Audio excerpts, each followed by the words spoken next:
conscious ways of connecting this so that you completely understand what affects what other part of the system, and this will lead to where you can identify intervention points or changes in the system that might be able to be made, or who needs to know is the big thing. Okay, so then the energy and environmental analysis, I'll be using life cycle assessment methodologies to inventory the flows of energy in the transportation system. And each one of these boxes represents a phase in this inventory that I'll do, an energy and environmental inventory. So for instance, if you look at the easiest one to illustrate for you is the passenger transportation itself, so the use phases. You have resources coming in, you have the crude oil extraction to make the fuel, you have the fuel extraction and processing for the electricity that, say, gets used in the light rail trains. They're electric, so you have gasoline and you have electricity, and that gets used by the vehicle itself and results in tailpipe emissions. And at the end of this system diagram, you have different outputs. And in this case, I'll be illustrating for you greenhouse gas emissions. So you might be looking at carbon dioxide, methane, and you can look at a bunch of other of these outputs and inventory them all, categorize them, and then collect them so that you can see each phase of this system, which one is maybe more or less, or where you need to focus your efforts to either reduce or increase whatever your point may be. In this case, decrease the energy and environmental effects. So to give you an example, I did some very preliminary analysis using this life cycle assessment methodology, and I took each one of those phases in that system diagram and did an inventory from 1950 to 2010 of the effects from transportation infrastructure, passenger transportation. And largely this data comes from the Federal Highway Administration statistics on the travel and the miles of roadway. So the orange and pink colors are your roadways, pavement, roadway construction, and maintenance over the years. And then the blue colors are your use phases, the tailpipe emissions, what it takes to manufacture, the number of automobiles that would have been traveling to make those vehicle miles travel. And this is cumulative, so it obviously is going to get bigger each year, but it's the rate is changing as well.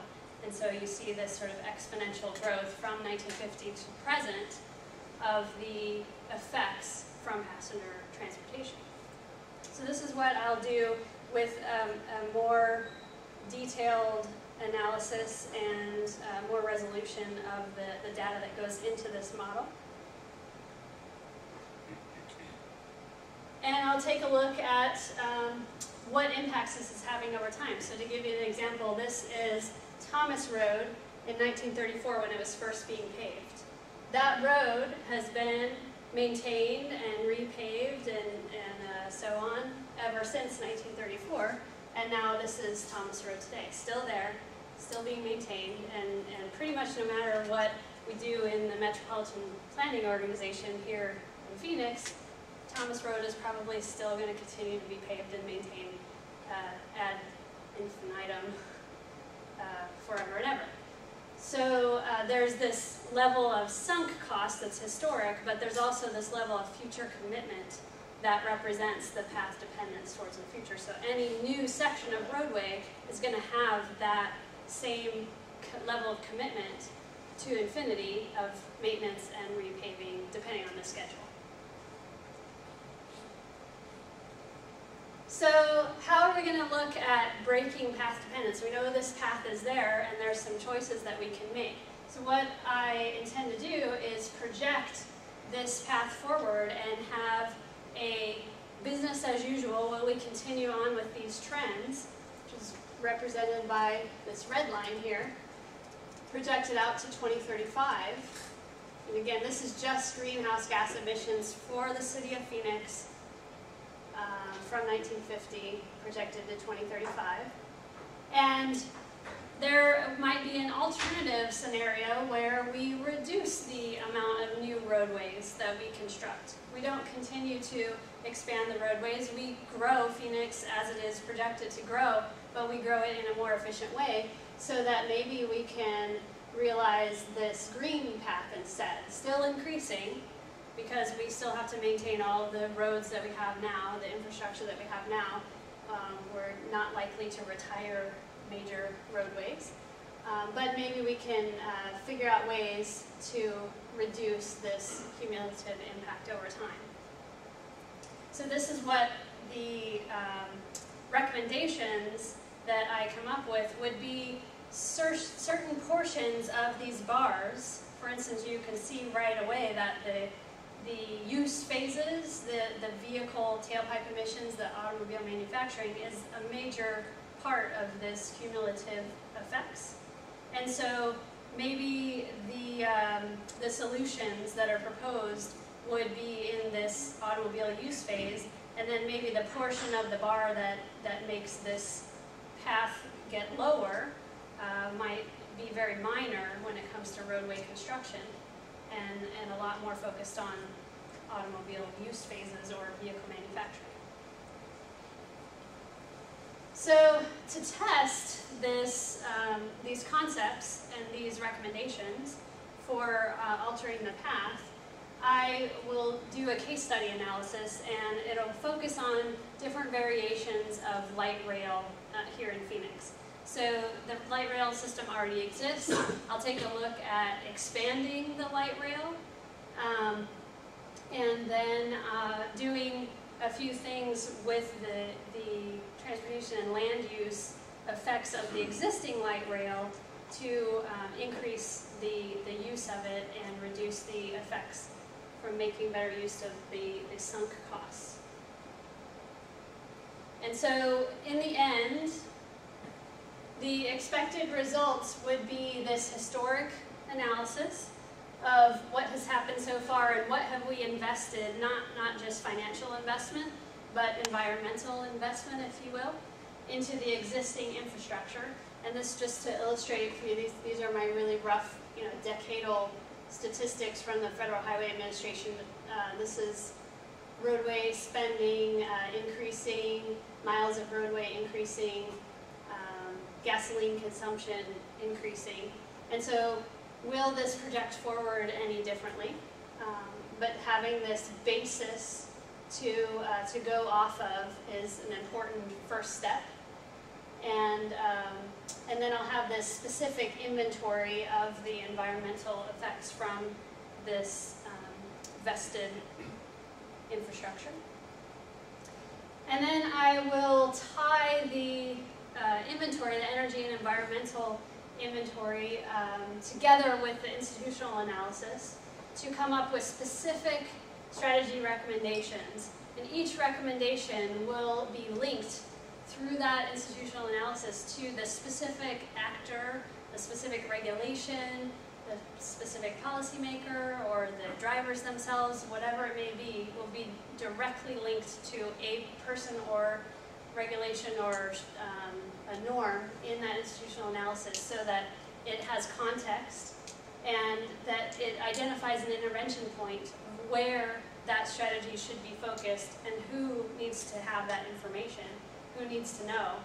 And then it also can be tested against the status quo, and I'll demonstrate that it can be tested against the status quo when I do the two light rail studies and show how that can be tested against the status quo. And then in general, this way of looking at sustainable transportation can be applied to other urban settings. It would need to be geographically specific. So if you were doing New York City, you obviously wouldn't talk about MAG or the coordinating with the Native American reservations for passageways or whatever, but it would be geographically specific. It would be transparent enough that it's repeatable by any urban city as they look at future growth and managing their transportation infrastructure. And it's adaptable to specific situations, so you can build in this way of looking at the situation. You can build your particular scale and geographic specifications in there. And then it's also compatible with the specific governmental structure. So if you do this institutional analysis for your other city, wherever you may be, then you can build these recommendations specific to your organization so that the right people can get the information and the right people within the organization can expand their possibilities of outcomes, and then you can get at this organizational change and this way of breaking path dependence over time. So some preliminary results from work that I helped finish over the summer. We took a look at light rail, the existing light rail here in Phoenix, and we looked at using the existing light rail and doing transit-oriented developments in the vacant lots that surround the light rail stops. So not changing the light rail system itself, not adding more track or expanding the number of stops, but just using what we have now and growing Phoenix, building new dwelling units in these vacant lots rather than building on the outskirts of town or the fringe or urban sprawl, whatever you might consider it. And so what we found was that when you do transportation and land use together, these results show you energy consumption. But you can do transit-oriented development, TOD, even with low-density homes near light rail.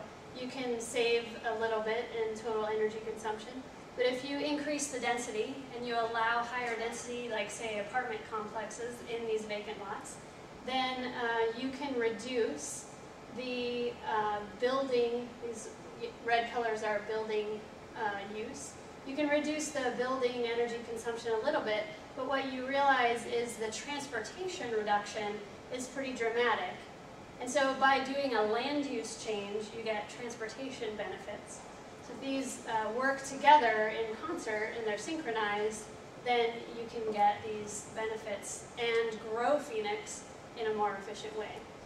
And if you do even more, you go aggressive and you change some of these land use policies so that you allow even higher density in these vacant lots, you can come up with some really dramatic changes in the energy consumption. And these same effects were seen in greenhouse gas emissions, in emissions that produce smog, and human health respiratory effects, and all of the results were pretty similar with these combined transportation and land use advantages from using your existing infrastructure in a more efficient way, how to grow.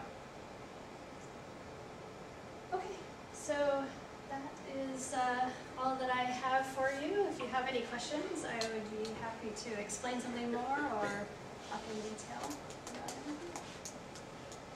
anything. Yes? So do you know? Do you mean public transportation? One of the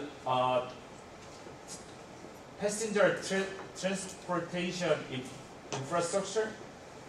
Yes, just passenger transportation. I did not deal with freight or and passenger ground transportation. I did not include air. So I'm not talking about airports or long distance travel. I'm talking about local passenger transportation. Yeah. So you're going to develop this methodology, and it sounds awesome and wonderful. And so you're saying that other cities can apply just kind of their data into this methodology and get the same kind of results. Do you think it's going to change a lot for cities? Because one of the reasons we picked Phoenix is because it was geographically unbounded.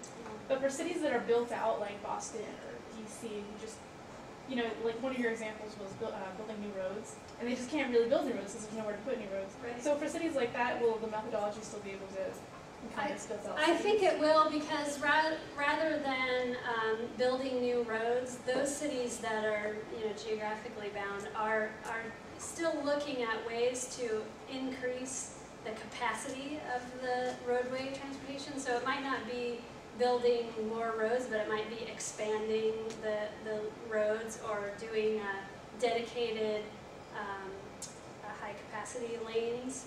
And so they're adjusting the infrastructure that they have now to accommodate more travel, and they are still growing. There's more people moving to those cities. So depending on what projects they may be looking at, they can apply this methodology and say, look, what have we invested so far in this, and what are we committed to in the future?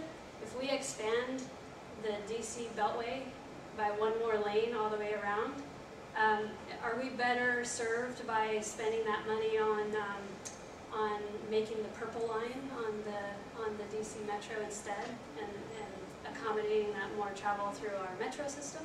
So they can weigh these things and make conscious decisions, knowing what the future impact is going to be, not just financial.